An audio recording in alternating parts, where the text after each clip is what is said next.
Hi everyone. So in this series of videos today, we're gonna go over some scripting on the HMI side and create banners for warnings and an alarm screen. So first off, I'll go with some scripting because I've been asked a few times how you do script and show me some samples. So if you remember in the last few videos, we ended up making these push buttons to switch through different cylinders. And what we did is we ended up sending bits here into each push button.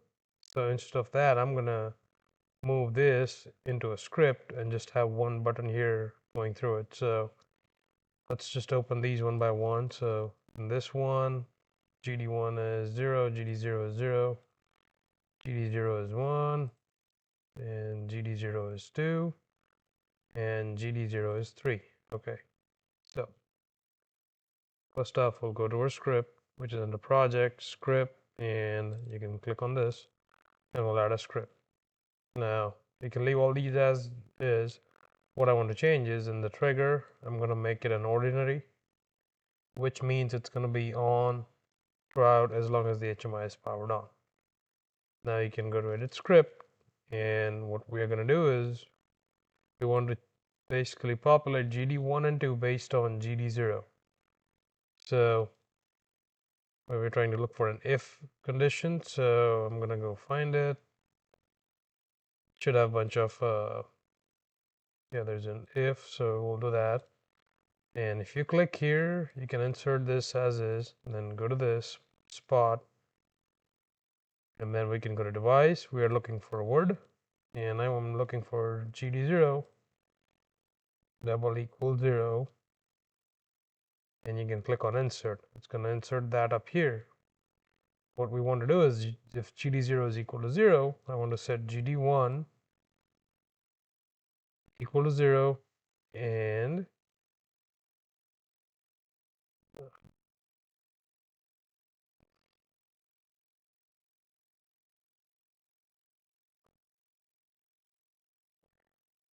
here's what we'll do. We'll leave that. And I believe the other way to do an and is to add a condition. So we'll find out how to do it. But for now, I'm going to put this one here and insert. So if this is a correct way to write script, you can do a syntax check. It says you have a warning. So I'm going to find out what the problem is. This can be double equal. I know that. And we still have an error. So pretty sure I can do that, but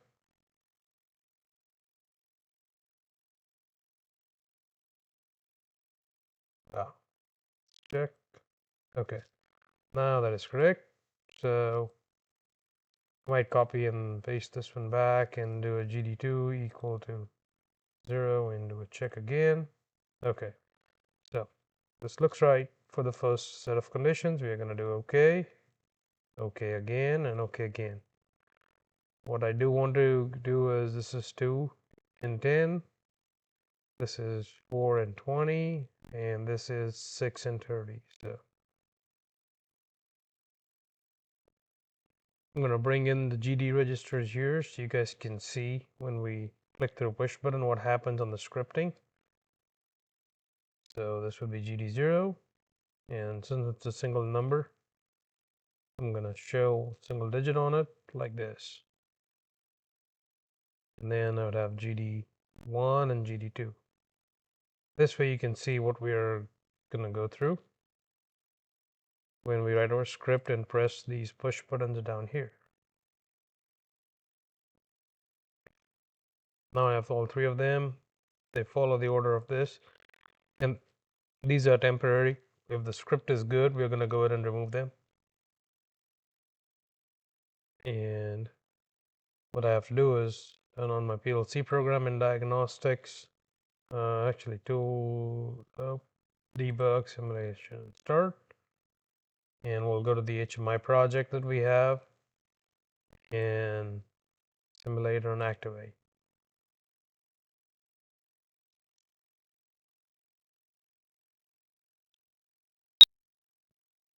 Yeah, so there you go. Right now these are 0, 1, 10, 2. We click 0, 0, 0. So I'm going to go ahead and add a second one and clear it. So this would be 2 and 10. So I'm going to delete and delete. And also go back here, delete 2 and 1. Okay. And then we can open up our script, edit script, and you can basically copy it and paste it down. If this is equal to 1, I want this to be 2 and this to be 10. Check, everything looks good. Okay.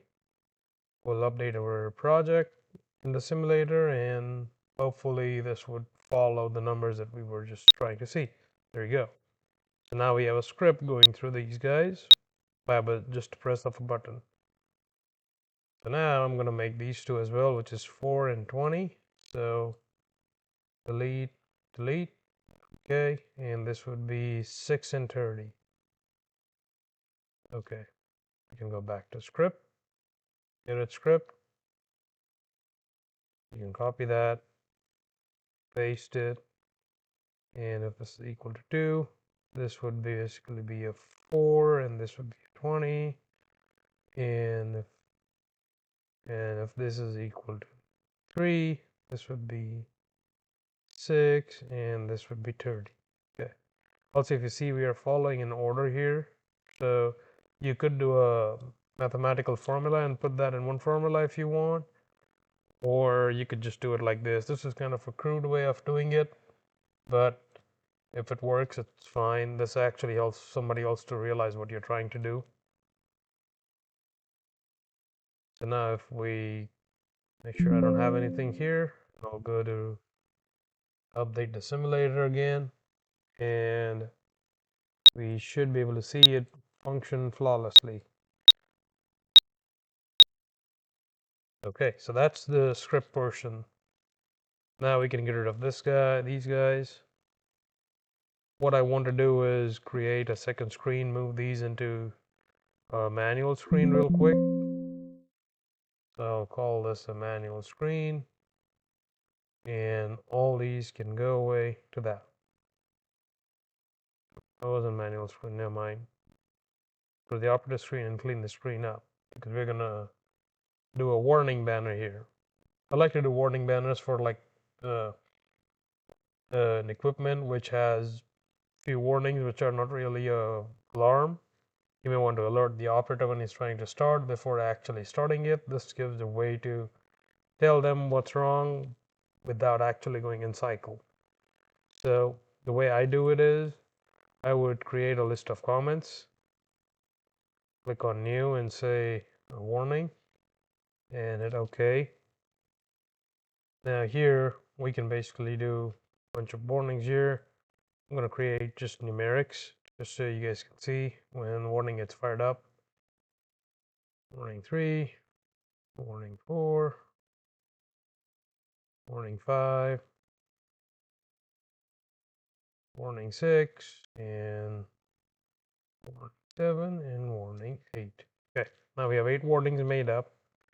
What we'll do is go to our screen, go to the main operator screen. I would bring in a lamp. I think I would do a lamp. So what I would do is create this to be an always on. So it's going to show all the time. And I want it to be a always on color. We would hide it in the trigger. Actually, I usually do a switch. Yeah, my bad. Yeah. I'll do a switch with a bit tied to it. And on a trigger, the display would be such that it would show only when I usually do like a bit from the PLC side of it. So we can go to the PLC, go to M0, and we can name 56 as warning active. So whenever this bit is on, it's going to show this indicator, else it's not going to show anything. So you don't have to worry about what it's showing. Now we go to the text. Here we would switch it to comment. The group number would be number 3 because that's where we made our comment. See, as soon as I change that to 3, it's showing warning 1. I like to click on adjust text and make a minimum of 12 so it can adjust if something's a little bit bigger. And here under the color of the text, we're going to select this and make it black. So it would show warning as you see on the back side, and make these to be 24. So it's nice and big to see on the screen. Now, if we click on OK, warning's done. What I would do next is, I think I forgot putting a, yes. Okay. I think I'm missing something here. Let me check real quick.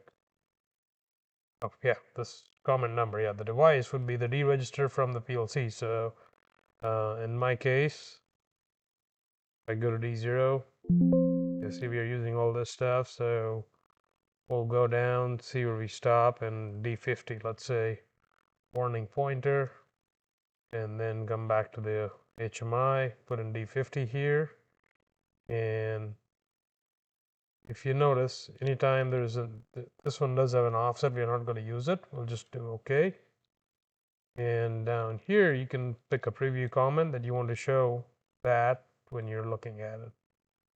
So what we'll do is go to simulator and update it now for a second. Then we'll go to the PLC and write some warnings so you guys can see it in real time.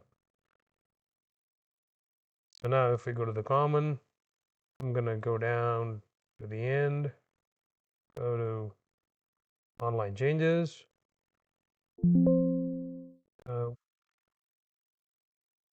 I always zero my warnings out, so they do go zero when you start up. And we'll basically do some dummy bits. Actually, we can do, I don't want these timers part of it. So what we can do is, yeah, let's find some bits that we can fire real quick. Yeah, we'll do M20 and use a couple of them in order. So M20, move K1 to D50. M21, move K2 to D50. M22, move K3 to D50. M23, move K4 to D50. So I'm going to put a K8. So, all right, that's our 8 warnings that we made. I'm just going to have some dummy bits that we're going to fire up. And what I would do is, if D50 is not equal to 0, then I want to basically turn on M56, which is a warning active. This would basically turn on to the HMI. So now we'll send the changes and come back and look at our warnings on the HMI once we turn something on. So let me get the HMI pulled up. There you go. So you can see the HMI here on the side. And if I go to this and turn this on, I have number 1, which is warning 1 is active. So then if I turn on number 2 at the same point, it's going to show the last number. So if I do number 3, I'm going to do warning 3. And if I do number 4, it's going to show warning 8. So because we are putting an 8 here. So that's how you can set up your warning. So once we put 0 back to everything, the warning banner would go away. This way you can not show the banner if there is no warning active, and if there is a warning active, you just populate based on the register. See, we are missing our text for the screen pointer, so I'm going to go and bring that real quick. I'm not sure what happened to that, so just got to go to this, find out. It's actually based on GD100, so let's go to screen list. Oh, yeah. That's 1, 2, and 10. So 1 is that, 2 is my manual screen. 2 would be the manual screen. So why is 1 not showing up? That is a good question. Let's go check it. On the screen switching, we are looking at GD100. So seems correct. And this is set up to show based on indirect device of group 1, which is this. So it should show up. I'm not sure why it's not showing up. So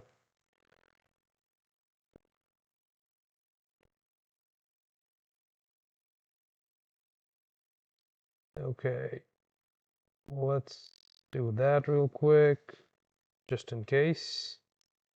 I don't think I have to do it, but I'm gonna confirm I don't have anything weird turned on here before we get to it.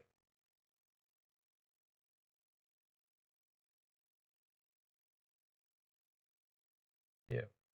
Hmm. All right, let's send the changes real quick and we'll know what we're doing.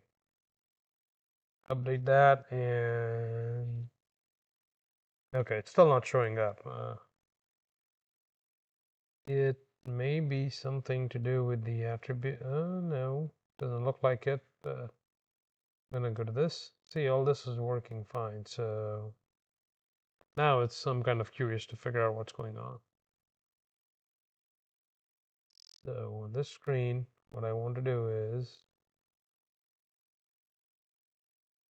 okay, all this looks right. So I'm gonna put a GD up here on this to see what the GD looks like, just to rule out that our pointer is working fine. So extend, no offset, and we're gonna send it. So we'll see a number on the bottom of our banner.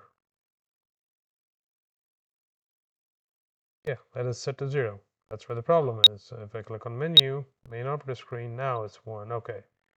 Oh, I know what it is. So when you power on the HMI, I usually do like a press push button where they would click and get to it. Since I didn't do it, it did not really uh, populate the register that we cared about. So also on my menu bar, I don't show the X up here. There's a way you can bring it up. So if you go to screen property, and we go to one of these has that option where you can have the close symbol. Oh, where was that at?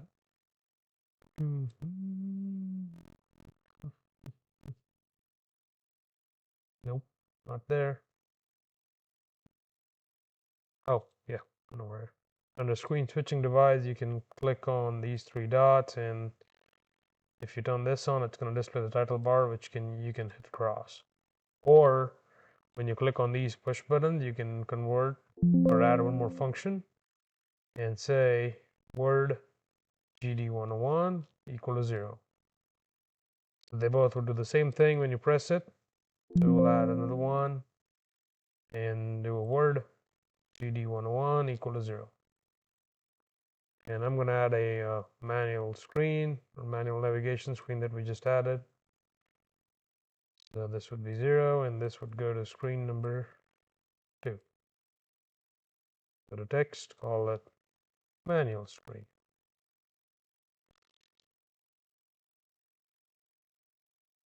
Okay. I might just make them wider so they fit nice. Probably like 200. And bring that to the end.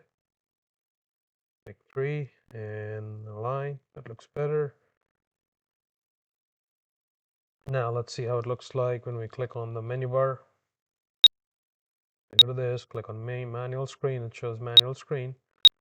And then you can go through all these if you want. Click on this again. You can go to main operator screen. See how the bar is changing? So there you go. Now we have all 3 screens where we can go back and forth. I think that's it for this class. On the next one, we're going to go over the alarm screen and how we would do some PLC logic behind it and show stuff on the HMI to work accordingly with that. So yeah, that's it for this class. We'll go to the alarm screens on the next one. Thanks.